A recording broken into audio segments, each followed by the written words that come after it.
May hirit po ang United Nationalist Alliance o UNA. Dapat isailalim daw sa lifestyle check ang dating vice alkalde ng Makati na si Ernesto Mercado. At yan ay dahil sa mga questionable umano niyang ari-arian. Gaya ng isang isla sa Coron, Palawan. Handa naman daw dyan si Mercado.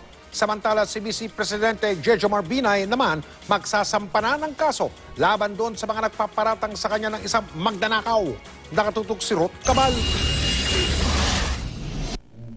Hindi pa tayo tapos dyan. Maghahabla ko dyan.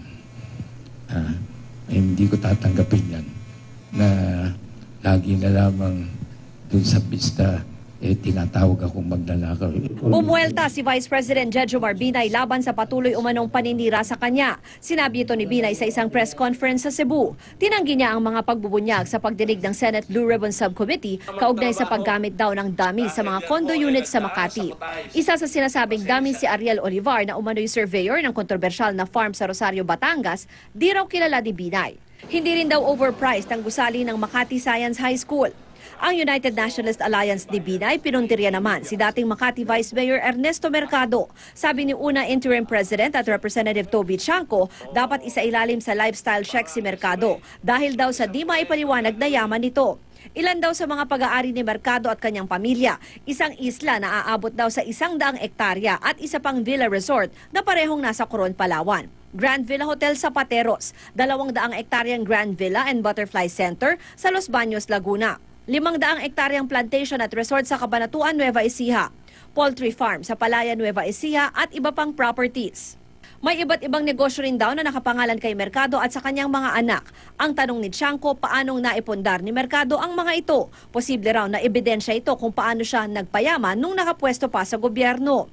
Nakausap ng GMA News sa telepono si Mercado na nakasailalim sa Witness Protection Program. Handa raw siyang humarap sa lifestyle check. Kinumpirma ni Mercado na meron nga raw siyang pag-aaring isang isla sa Palawan pero nasa mahigit 1 ektarya ito at hindi aabot sa 100 ektarya. Nasa mahigit 40 million pesos daw ang estimate niyang halaga nito. Wala raw ito sa kanyang salin dahil nabili niya ito pagkatapos na niyang maging opisyal ng gobyerno. Pag-aari rin daw ng pamilya ang mga nabanggit ng una na property sa Pateros, Laguna at Nueva Ecija pero hindi raw daan-daang ektarya ang mga ito. May mga negosyo raw na sa kanya at may ilang naipundar na ng mga anak.